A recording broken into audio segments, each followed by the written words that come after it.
Booking a Royal Rumble winner is one of the most important booking decisions of the calendar year. The Rumble winner must be a talent that WWE believe can main event WrestleMania and potentially win the world title on the grandest stage of them all. Over the years, WWE have booked numerous nonsensical Rumble winners. The Rumble winner in question was nonsensical as WWE never had any concrete plans to feature that specific wrestler in a major role, and it was a case of poor planning or poor foresight on the part of WWE. Additionally, there have been times where the winner of the match has been so underwhelming and predictable that the winner has greatly impacted the buzz and notoriety surrounding the celebrated matchup. Join us now as Wrestlelamia looks at 10 WWE Rumble wins that were completely pointless.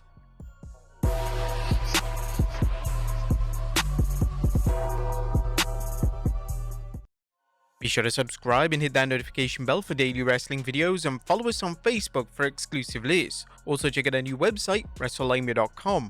Number 10. John Cena Royal Rumble 2013. When it comes to the Royal Rumble match, fans like to see an unpredictable Rumble, as a predictable Rumble traditionally leads to negative reviews and disappointment. In 2013, it was a foregone conclusion that John Cena was winning the match. It was heavily reported that Cena vs. The Rock 2 for the WWE title was the plan for WrestleMania 29. The Rumble match itself was rather lifeless, and Cena, as everyone predicted, won the match. Whilst the star power of Cena can never be denied, this was the perfect opportunity for WWE to make a new star. The world title match at WrestleMania 29 was still up in the air, and WWE had yet to lock down an opponent for Alberto Del Rio. Seeing a name such as Chris Jericho or Dolph Ziggler win the match would have been a huge surprise and would have changed the entire perception of the match. WWE would have then been able to book Cena to win the annual Elimination Chamber match to secure Cena vs. The Rock 2 for WrestleMania. Number 9. Asuka Royal Rumble 2018. The inaugural Women's Royal Rumble received critical acclaim, yet in hindsight, Asuka winning the match was completely pointless. Asuka was still undefeated with Challenge Charlotte at WrestleMania 34, and in one of the most controversial moments of the past decade, WWE would book Asuka to lose clean to Charlotte on the grandest stage. This felt like a huge slap in the face to everyone who had invested in her, and WWE had used Asuka's Rumble victory as a means to further elevate Charlotte come WrestleMania 34. Number 8. Stone Cold Steve Austin Royal Rumble 1997. It's sometimes the case that WWE crowned the right winner of the Rumble, yet the follow-up to their win renders the victory completely obsolete. In 1997, WWE booked Stone Cold Steve Austin to win the Rumble matchup, and this was 100% the correct move. Austin's work as a heel was tremendous, and he was slowly ascending to become one of the top stars in the entire wrestling industry. In a unique move, Austin never received his title shot at WrestleMania 13, instead he received it at In Your House, the Final Four. Due to the 97 Rumble ending in controversy, as Austin re-entered the match to eliminate Bret Hart in the final stages, as well as WWE Champion Shawn Michaels vacating the title, WWE decided to book an all-star Fatal 4-Way at the aforementioned Final Four event. Austin would take on Hart, Vader, and The Undertaker to crown a new champion, and the match would be won by Hart. Number 7. Alberto Del Rio Royal Rumble 2011. During Alberto Del Rio's early days in WWE, they truly believed that Del Rio was going to be the next big thing in the company. Now granted, Del Rio was gifted in the ring, yet he never truly had a genuine connection with the audience. WWE would book Del Rio to win the 2011 Rumble, and this was a welcome change of pace as fans firmly believed that the win would go either to John Cena or Randy Orton.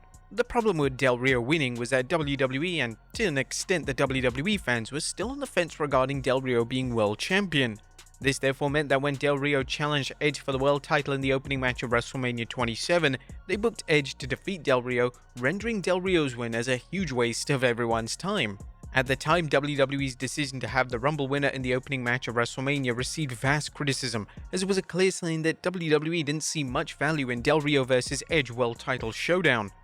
Number 6. Sheamus Royal Rumble 2012.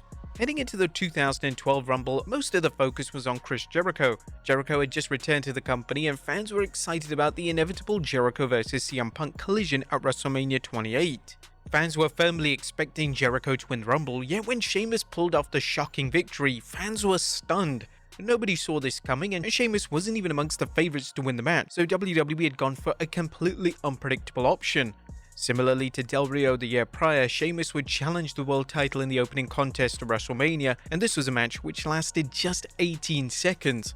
Sheamus would put the talented Daniel Bryan to win the world title, creating a memorable yet infamous moment. And the problem with Sheamus' Rumble win and subsequent world title reign was that WWE were never committed to presenting Sheamus like an actual world champion. Sheamus wouldn't main event a single pay-per-view as world champion, and most of his feuds, particularly the one with Del Rio, lasted far too long and were often met with utter silence from the audience. Number 5. Charlotte Royal Rumble 2020.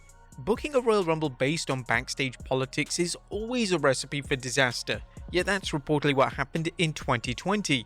WWE were going to book Shayna Baszler to win the Women's Rumble, yet due to collective debt, WWE decided to give Charlotte the victory. Speaking on the Wrestling Observer Radio, Dave Meltzer discussed why Charlotte won the match, and this is what she had to say. Shayna Baszler logically should have won to set up the Becky Lynch WrestleMania match, and I was scheduled to win. I get why they switched from Roman Reigns to Drew McIntyre. I know why they switched from Shayna Baszler to Charlotte Flair. I think it's just a collective debt, so to speak.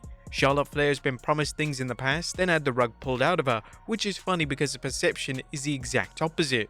Charlotte would then go on to defeat Rhea Ripley at WrestleMania 36 for the NXT Women's title, and this was a title win and reign that nobody asked for, and Charlotte being associated with the NXT title was a move that ultimately did absolutely nothing for the status of the title. Number 4. Batista Royal Rumble 2014. When Batista returned to WWE in early 2014, the company had set creative plans in place for the WWE legend. Batista was going to win the Rumble and challenge Randy Orton for the WWE World title in the main event of WrestleMania 30.